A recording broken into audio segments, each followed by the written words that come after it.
وما لكم ألا تأكلوا مما ذكر اسم الله عليه وقد فصل لكم ما حرم عليكم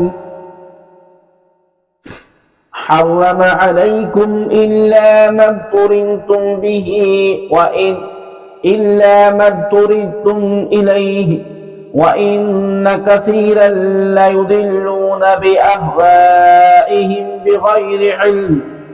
إِنَّ رَبَّكَ هُوَ أَعْلَمُ بِالْمُعْتَدِينَ۔ اور تمہیں کیا ہے، تم اس میں سے نہ کھاؤ جس پر اللہ تبارک و تعالیٰ کا نام لیا گیا ہے، حالانکہ وہ تمہارے لیے وہ چیزیں تفصیل سے بیان کر چکا ہے جو اس نے تم پر حرام کی ہیں، سوائے ان چیزوں کے جن کی طرف تم مجبور ہو جاؤ، اور بے شک بہت سے لوگ لا علمی میں اپنی خواہشات کی وجہ سے گمراہ کرتے ہیں، تیرا رب حد سے بڑھنے والوں کو خوب جانتا ہے۔ وَمَا لَكُمْ أَلَّا تَأْكُلُوا، اور تمہیں کیا ہے کہ تم نہ کھاؤ، یعنی اس جانور کو کھانے سے کیا چیز تمہیں روک رہی ہے جسے اللہ تبارک و تعالیٰ کے نام پر ذبح کیا گیا ہے، حالانکہ جو چیزیں حرام تھیں وہ اللہ تعالیٰ نے تمہیں تفصیل سے بیان فرما دی ہیں، اور جس چیز کو اللہ تبارک و تعالیٰ نے حرام نہیں فرمایا اسے حرام سمجھنا کیسی حماقت ہے۔ اسے معلوم ہوا کہ قانون یہ ہے کہ حرام چیزوں کا مفصل ذکر ہوتا ہے، اور جس چیز کو حرام نہ فرمایا گیا وہ حلال ہے۔ حرام چیزوں کا تفصیلی بیان متعددہ صورتوں میں اور سرکار دو عالم نور مجسم صلی اللہ علیہ وآلہ وسلم کے فرامین میں موجود ہے۔ یوں ہی مجبوری کی حالت میں حرام چیز کھانے کا بیان قرآن پاک میں کئی جگہ موجود ہے۔ وَإِنَّ كَثِيرًا لَيُضِلُّونَ، اور بے شک بہت سے لوگ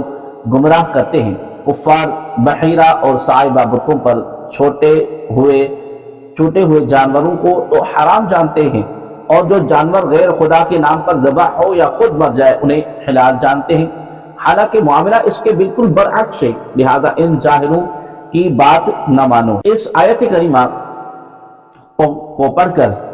وہ لوگ غور کریں جو اپنی نفسانی خواہشات کی وجہ سے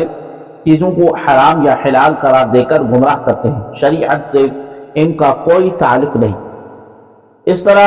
ان حضرات کو بھی غور کرنے کی حاجت ہے جو اس جانور کو حرام کی صف میں داخل کر دیتے ہیں کہ جسے ذبح کرتے وقت اللہ تبارک و تعالیٰ کا نام لے کر ذبح کیا گیا، اور اس سے مقصود کسی ولی یا بزرگ کو ثواب پہنچانا تھا۔ ان ربک هو اعلم بالمعتدین، بے شک تیرا رب حد سے بڑھنے والوں کو خوب جانتا ہے، یعنی اے حبیب صلی اللہ علیہ وآلہ وسلم، آپ کا رب ان لوگوں کو خوب جانتا ہے جنہوں نے اس چیز کو حرام قرار دے دیا جسے اللہ تبارک و تعالی نے حلال کیا، اور جسے اس نے حرام کیا اسے حلال کہہ دیا۔